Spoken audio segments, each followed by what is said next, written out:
Assalamualaikum warahmatullahi wabarakatuh. Saya Haji Deden Nurul Hidayat, mantan Ketua KPU Kabupaten Tasikmalaya periode 2008-2018 ya. Menyikapi situasi kondisi perhelatan menghadapi Pilkada 2024 secara serentak, khususnya di Kabupaten Tasikmalaya, hari ini sudah banyak figur-figur ya, bakal pasangan calon yang mau kontestasi mengikuti kegiatan pilkada tersebut. Salah satunya adalah yang digadang-gadang dalam 2 bulan ini adalah sosok pimpinan Yayasan Pesantren Cipasung ya, yaitu Bapak Dr. Andes Kiai Haji Acep Adang Ruhyat MSI, di mana beliau juga sebagai salah satu anggota DPR RI dari fraksi PKB dan juga sebagai Ketua Dewan Syuro PKB Provinsi Jawa Barat. Saya pribadi sudah lama mengenal beliau ya, dari 2004 ketika beliau bersama-sama mengabdikan diri sebagai Wakil Ketua Panwaslu Kabupaten Tasikmalaya. Waktu itu saya sebagai komisioner KPU dan beliau bertugas sebagai wakil ketua di Panwas Kabupaten Tasikmalaya. Sehingga saya sudah banyak paham dan mengenal sosok beliau ya.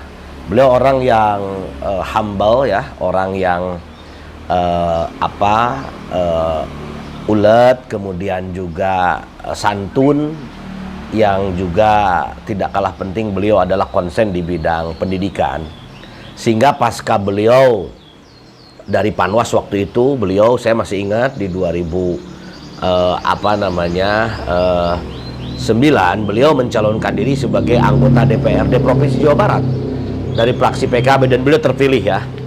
Dan 2014 beliau setelah 5 tahun menjadi anggota DPRD Provinsi Jawa Barat, beliau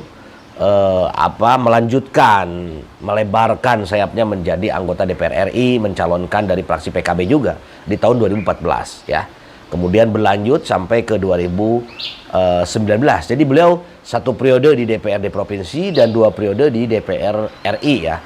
Jadi dari pengalaman beliau di pemerintahan, dalam hal ini di legislatif, di DPRD Provinsi, di DPR RI, sudah sangat cukup ya modal beliau untuk ada niatan untuk mengabdikan diri, mewakafkan dirinya untuk berbakti kepada masyarakat Kabupaten Tasikmalaya. Dalam beberapa waktu yang lalu saya sempat ketemu dengan beliau dan sangat terharu apa yang menjadi cita-cita beliau. Beliau pingin di sisa hidupnya mewakafkan dirinya, mendharma baktikan kepada masyarakat Kabupaten Tasikmalaya. Beliau saya anggap sebagai sosok seorang ilmuwan, sebagai ulama, sebagai juga pendidik dan juga ya politisi, merangkap juga sebagai birokrat ya. Jadi ada di sosok Pak Kiai Haji Acep Adang Ruhyat ini kumpul 4 hal. Pertama adalah beliau sebagai sosok pendidik, sebagai guru, sebagai panutan, sebagai ulama yang karismatik. Di sisi lain juga beliau sebagai seorang birokrat ya. Beliau menata karir dari guru gitu ya. Beliau juga sebagai tadi aktif di DPRD Provinsi maupun di DPR RI sebagai birokrat yang handal ya. Dan juga tidak lupa beliau itu sebagai seorang politisi, sebagai Ketua Dewan Syuro PKB, bahkan levelnya tingkat Jawa Barat, sehingga pantas dan layak sekiranya ke depan beliau ingin tampil mendharma baktikan, mewakafkan dirinya untuk masyarakat Kabupaten Tasikmalaya di eksekutif. Nah, saya pernah ngobrol-ngobrol dengan beliau, kira-kira beliau berharap dalam kontestasi pilkada ini, kalau di baliho-baliho sebagainya, saya waktu itu menyatakan memang beliau pantas untuk menjadi bupati ya, ataupun wakil bupati. Tetapi dengan kerendahan hati beliau, ketawaduan beliau, siap sekalipun partai menugaskan beliau itu menjadi calon wakil bupati ya, mendampingi incumbent. Dalam hal ini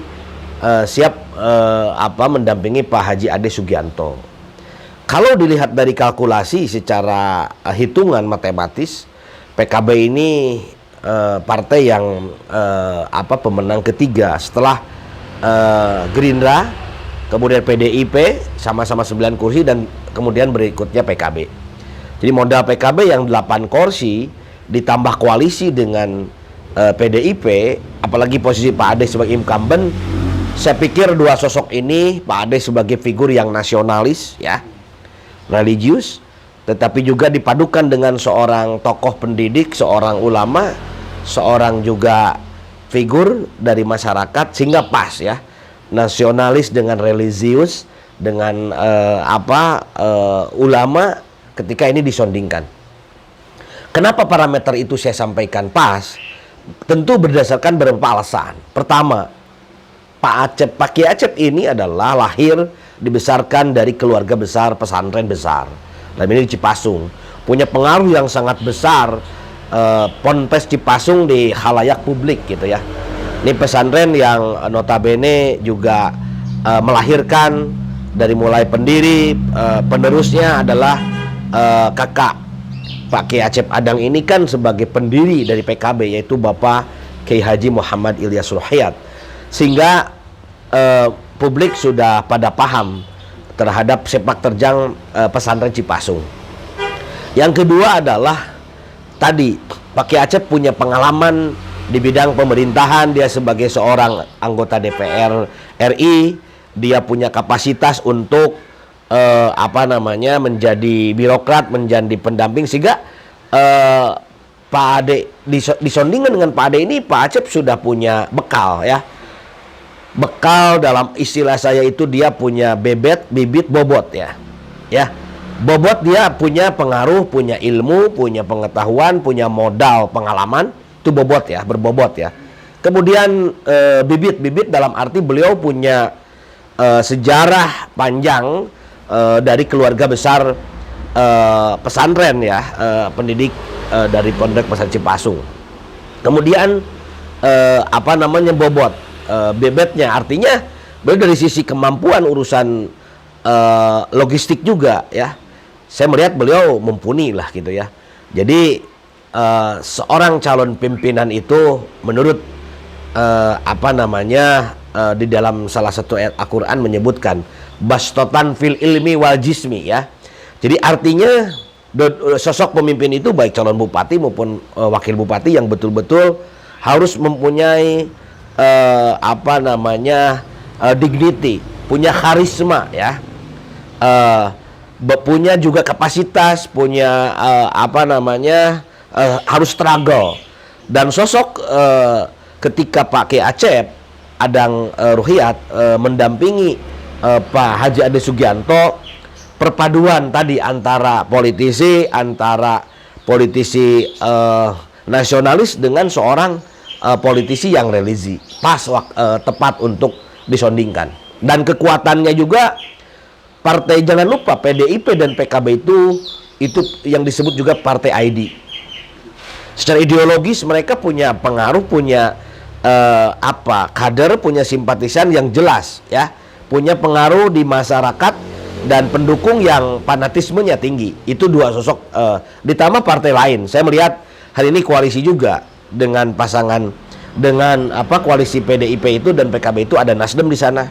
Bahkan konon kabarnya juga golongan karya ya, dan juga sedang gagas apakah PAN bergabung atau tidak. Nanti wallahu alam, tinggal nunggu berikutnya.